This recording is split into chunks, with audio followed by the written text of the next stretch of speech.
Princess Lyra of the Valthan Empire sat in her floating chair, watching the diplomatic reception through the crystalline walls of her private chamber.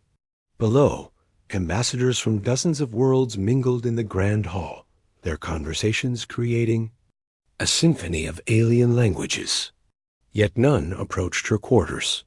They never did. Born with a rare genetic condition that left her lower limbs paralyzed, Lyra had been deemed imperfect by Valthan standards.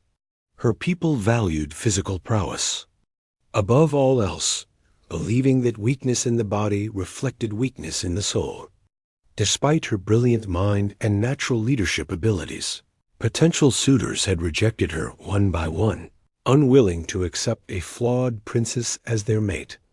The doors to her chamber hissed open, and her attendant, Mira, entered with downcast eyes.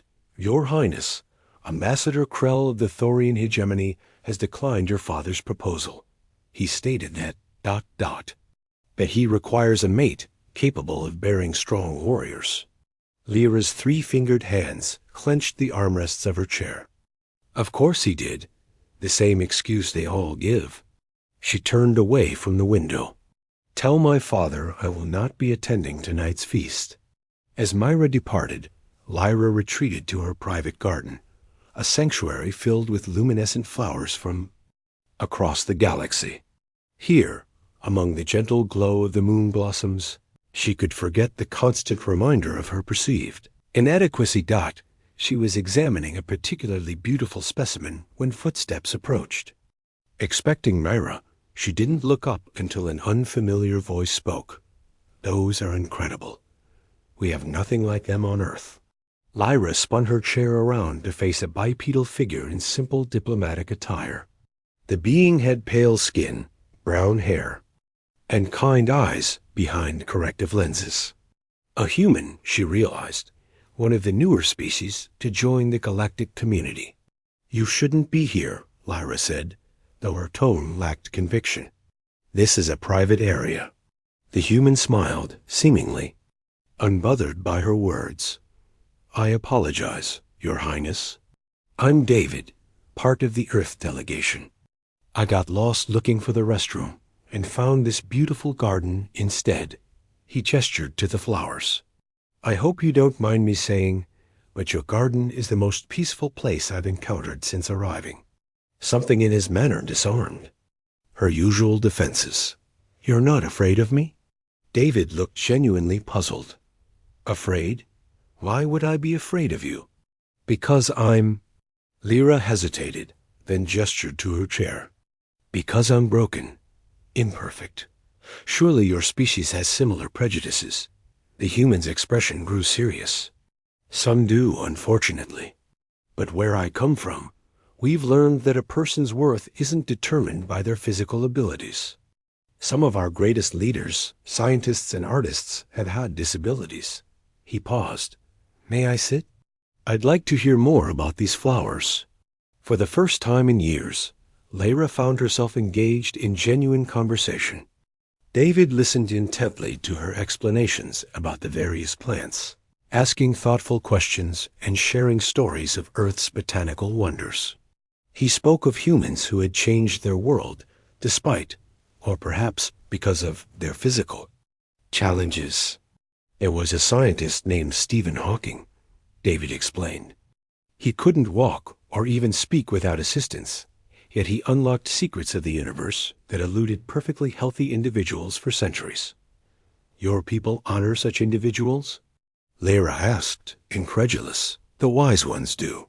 We've learned that diversity in all its forms makes us stronger. Physical strength is just one type of power, and often not the most important."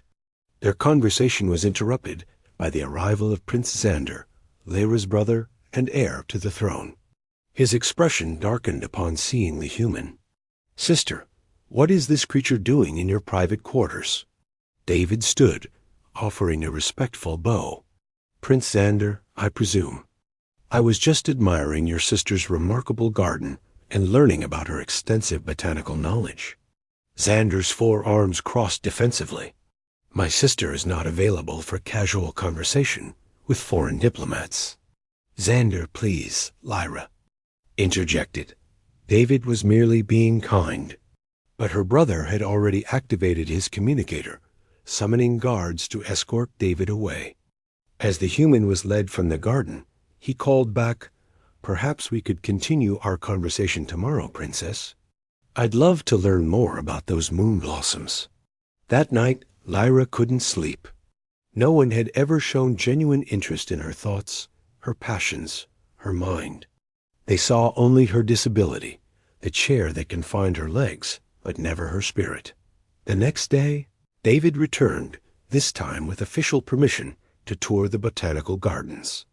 Their conversations ranged from science to philosophy, from art to dreams of the future. Unlike every other suitor who had come before, David never once mentioned her condition or treated her as anything less than an equal.